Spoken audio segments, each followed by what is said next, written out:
EF0, Cosmetic Damage. At the lowest end of the enhanced Fujita scale, an EF0 tornado produces wind speeds between 65 and 85 miles per hour. While this might sound tame compared to stronger storms, it's enough to cause real damage, especially to light structures and outdoor objects. At this level, roofs may lose shingles or small sections of covering. Gutters can be ripped away.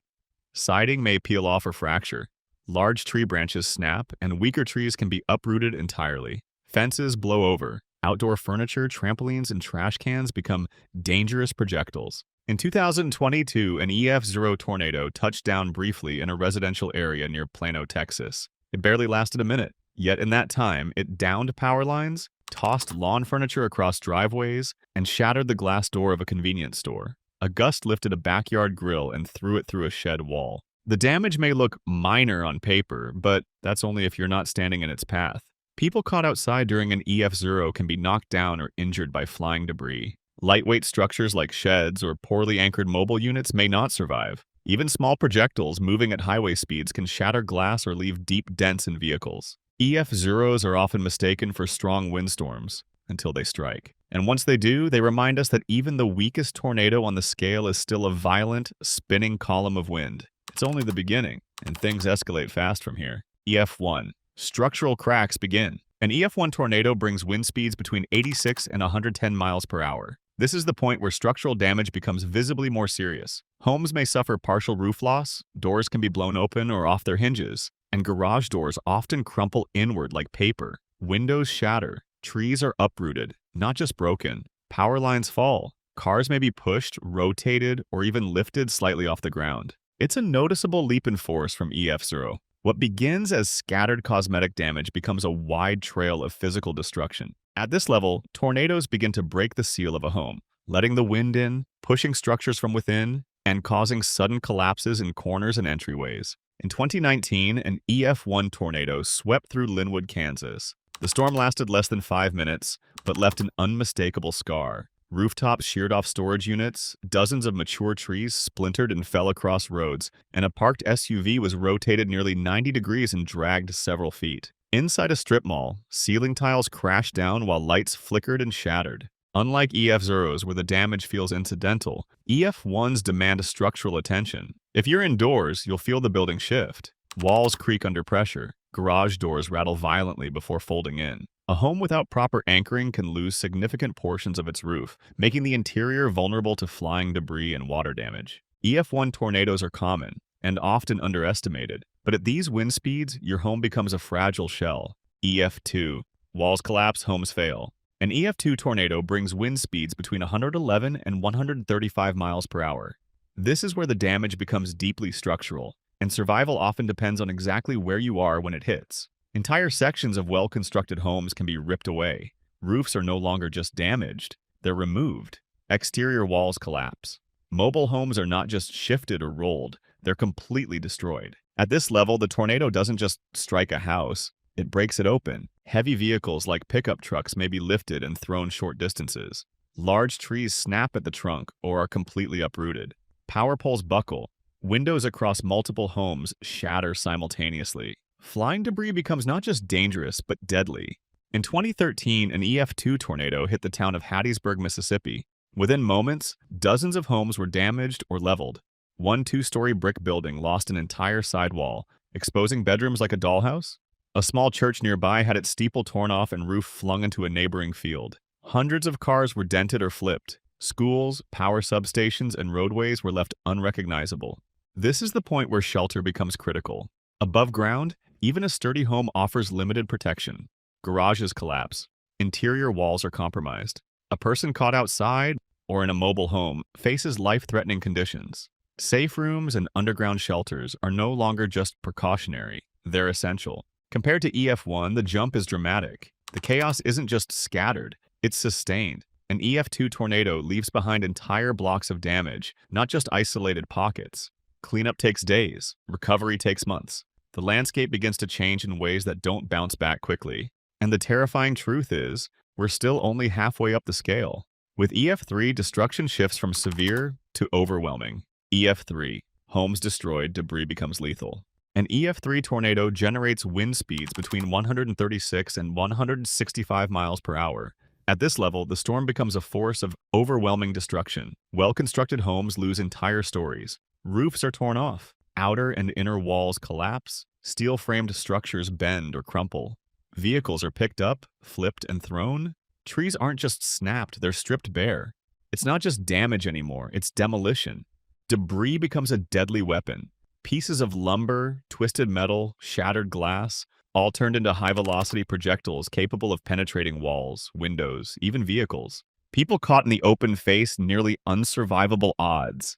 Even indoors, only reinforced shelters provide true protection. In 2011, the EF3 strength portions of the Joplin, Missouri tornado swept through residential neighborhoods just minutes before intensifying to EF5. Thousands of homes were flattened. One high school lost much of its roof and top-floor classrooms. A hospital was partially gutted. Eyewitnesses described entire cars flying overhead, not rolling, but airborne. The damage path from an EF3 is wide and unmistakable. Houses are reduced to rubble piles. Utility poles shear off at the base. Roads become impassable from downed trees and scattered debris. Emergency response is often delayed not by confusion, but by physical barriers. Nothing looks familiar in the aftermath. Compared to EF2, the difference is totality. While EF2 takes parts of homes, EF3 takes nearly all of them. Survivors often emerge to find entire neighborhoods unrecognizable, their surroundings transformed into leveled foundations and splintered wreckage. At this point, warnings and sirens are no longer just noise in the background. They're the only buffer between life and disaster. And still, the scale climbs higher. Because the next level, EF4, doesn't just destroy homes. It strips them down to their bones. EF4. Structures shattered, ground scoured. An EF4 tornado delivers wind speeds between 166 and 200 miles per hour. This is where destruction becomes nearly absolute. Entire homes, not just their roofs or walls, are leveled to their foundations. Even structures built to modern building codes are torn apart. Large debris is not just tossed, it's hurled at speeds capable of penetrating concrete. Heavy trucks and SUVs are lifted, twisted, and thrown hundreds of feet. Trees are stripped of bark. Asphalt can be peeled from roads. At this level, the tornado doesn't just destroy, it dismantles. The wind forces are so violent that they don't just flatten a structure, they obliterate the structure's layout entirely. A house that once had rooms and walls becomes a scattered pile of wood, glass, insulation, and metal, impossible to recognize. Reinforced buildings suffer structural failure. Industrial warehouses collapse inward. Power poles snap mid-span. Steel beams bend like rubber. One of the most chilling examples of EF4 damage occurred in Louisville, Mississippi in 2014. A massive tornado swept through the town with terrifying speed. A brick medical center was crushed to rubble. Ambulances flipped. A 500,000-pound water tank was shifted off its base. Homes vanished, with only plumbing or slab foundations left to hint they ever existed. Entire blocks were reduced to debris fields. And this wasn't even the highest category. EF4 tornadoes also leave behind scarring that goes beyond structures. Fields are scoured, with topsoil stripped and embedded with splinters and fragments of buildings. Pavement can be gouged. The force literally reshapes the land. Compared to EF3, the difference is complete structural annihilation. While an EF3 may leave behind crumpled walls or twisted frames, EF4 leaves almost nothing upright. Survivors describe it as a roar that doesn't fade, a blur of movement followed by silence and dust. EF5. Foundations swept clean, reality shattered. An EF5 tornado produces wind speeds exceeding 200 miles per hour. There is no upper limit. These are the strongest tornadoes ever recorded. Storms so violent that the enhanced Fujita scale ends here, not because we fully understand their upper bounds, but because damage becomes nearly unclassifiable. In an EF5, even the most well-built, anchor-bolted homes are not just destroyed. They are ripped completely off their foundations and scattered. Multi-story buildings collapse in on themselves. Concrete walls are smashed. Trees are not only debarked, but stripped down to bare trunks, with roots sometimes ripped from the earth. Massive steel beams bend or snap. Freight trains derail. Cars and trucks are thrown like toys, sometimes hundreds of yards, sometimes wrapped around trees.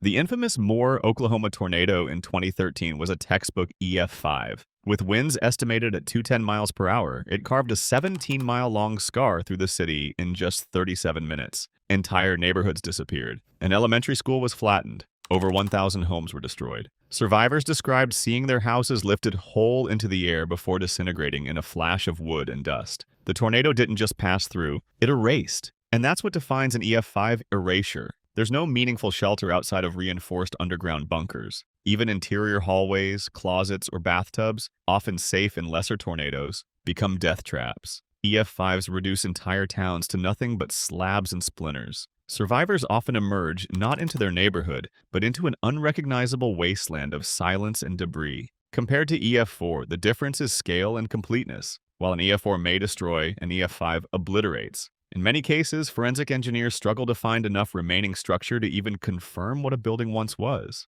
Damage surveys involve not just wind estimates, but forensic reconstruction of where buildings once stood, because nothing is left upright, and often nothing is left at all. EF5 tornadoes are rare. Only a few dozen have ever been confirmed in U.S. history, but when they strike, they become part of history, and sometimes they change the course of it. And yet, there's one more question scientists keep asking. What if even EF5 isn't the end? EF6, beyond the scale. Officially, EF5 is the highest rating on the enhanced Fujita scale, but over the years, a question has emerged among meteorologists and engineers. What happens when the destruction goes beyond even that? That's where the term EF6 comes in, not as an official classification, but as a theoretical extension of the scale. A category for tornadoes that don't just erase buildings, they defy what we thought was possible. An EF6 tornado, if it were ever formally recognized, would involve wind speeds over 318 miles per hour, a limit established by Doppler radar during the 1999 Bridge Creek Moore tornado, which measured a record-breaking 302 mph gust. That storm was still rated EF5 because even at that intensity, the current scale has no higher category. But what if something stronger came along? The damage from a hypothetical EF6 wouldn't just destroy buildings. It would displace anchored structures, potentially rip pavement from roads, and twist reinforced steel beyond recognition. Underground bunkers could become compromised, entire city blocks could vanish with no trace of where they once stood. The terrain itself could be altered, with topsoil scoured several feet deep. Not just debris, but earth would be torn from the ground. Some scientists argue the scale shouldn't be extended because at a certain point, everything is destroyed and there's nothing left to differentiate. But others believe that when radar data proves winds exceed the EF5 threshold, the classification should reflect it, even if it's largely symbolic. And the truth is, we may already have witnessed EF6 level events without calling them that. Tornadoes like the 2013 El Reno tornado, the widest ever recorded at 2.6 miles across, or the tri-state tornado of 1925, which traveled 219 miles and killed nearly 700 people, could have unleashed winds far beyond current estimates. But without modern instruments or consistent structural evidence, their true strength remains uncertain. EF6 exists in a gray area, a space between science and theory, between what we know and what we fear. It represents a kind of destructive potential we don't fully understand yet and don't ever want to see confirmed. Because if EF5 is erasure, EF6 would be something closer to unmaking.